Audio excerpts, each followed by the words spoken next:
Good evening. The news for this Wednesday, 7th of June. The state funeral of Archbishop Emeritus French Chung-him will take place this Friday to coincide with the 60th anniversary of his ordination to the priesthood. The funeral will take place at St. Paul's Cathedral in view that Emeritus French Chung-him consecrated the cathedral in 2004. Several roads around Victoria will be closed on Friday, and arrangements are being made for people to follow the service at various locations. Reverend Christine Benoit says that the viewing of his body will be from 12 noon until 1:30 p.m. It's only 1 hour, 30 minutes. I know it's short, but lots of us will want to come and say our last farewell. So what we're asking is that if all of us, as we come, to just take a few seconds and then move so that others can have the chance, because the time is limited. The service would be long also because it'd be like 2 hours stop, because it'll have the Holy Eucharist also, because he was a bishop. And at 1:45, we will be moving out of the church for the state aspect of the ceremony. And then we'll come back in church for the 2 p.m. Ceremony of Thanksgiving and funeral. So what we're asking is that if we could all respect with regards to the sitting arrangement, we'll have some seats reserved for VIPs, for family, and also for a few church members. So if we could respect that, there'll be seating available in the hall, the church hall, and also in the taxi stand, and also the street adjacent to that. So if we could use that space. We also have few churches that will be open for the live streaming of the service. The Supreme Court will decide on a date for hearing the arms and prevention of terrorism case this Friday.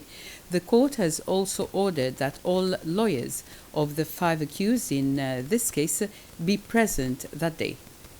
Today, Chief Justice Ronnie Govindan has taken back the case after Judge Burham last Friday ruled that there are no merits in the arguments presented by the Valabji couples, Mukesh and Laura, in their application for the Chief Justice to recuse himself from the case as he can be biased.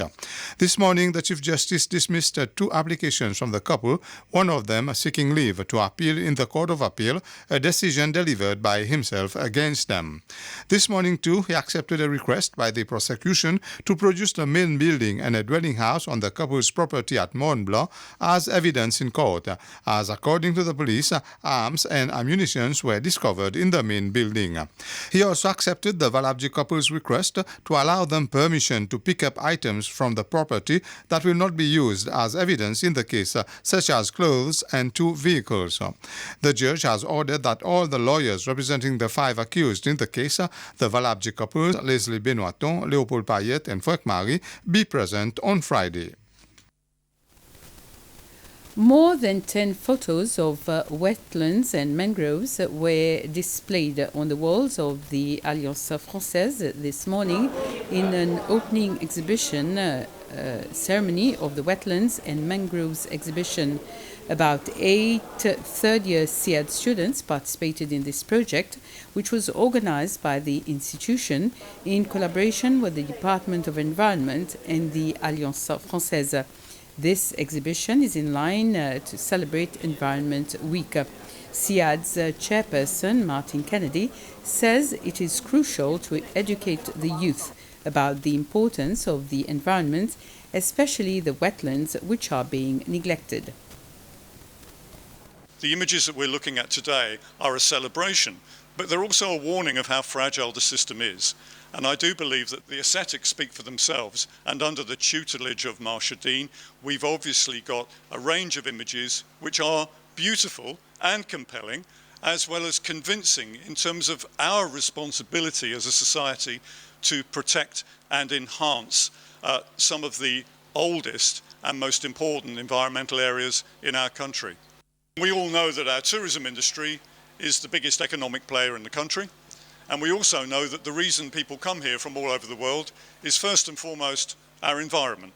Yes, we're hoping to make culture almost on a level pegging with that at some point in the future. But the environment is why people come. They come for the pristine environment. And we must be mindful of the fact that our environment, in common with all natural environments of beauty globally, is a fragile environment. And none more so than the subject of the photographs that you are seeing today, the wetlands and mangroves.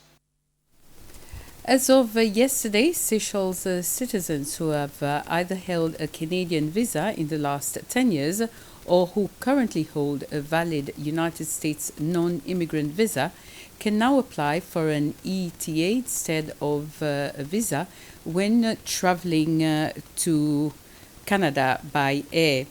This applies to those with a valid passport, a credit card, an email address, and access to the internet. They may apply for an electronic travel authorization to travel to Canada. These travelers may visit Canada for up to 6 months for either business or leisure. This comes after the Canadian Minister of Immigration, Refugees and Citizenship, Sean Fraser, announced the addition of 13 countries to the Electronic Travel Authorization Program. For those who do not meet the requirements, they will still have to go to Tanzania to apply for a visa to Canada. International school lecturers, parents and 18-year-old students made a blood donation this morning. The school introduced this blood drive about 2 years ago, and it is conducted every 4 months. About 26 people were targeted to participate in this donation. Elodie Valentine, the country's principal, says this is one of the activities the school does to help the community. My family is a big family of blood donors. My dad has been doing it for decades and he's very, very involved back home. So I've been inspired by him to give back and be generous with blood. But also about 3 years ago, Elizabeth from the hospital came to school to do a sensitizing session with our staff to say that the levels of the blood bank are so low here that if there was an accident, there's probably not enough blood in the bank. So we are doing everything we can to help because we'll all need blood at some point in our lives. For us, contributing to the community is very important at the international school. It's one of our school values, community, and our motto is also to not being born for yourself but for the world. We feel very passionate about it because we know the situation in Seychelles is not good in terms of the blood bank, and we want to do our bit to help the community. And with this, we come to the end of the news for the news in English for this evening. We'll be back at 8 for the news bulletin in Creole. Have a very pleasant evening.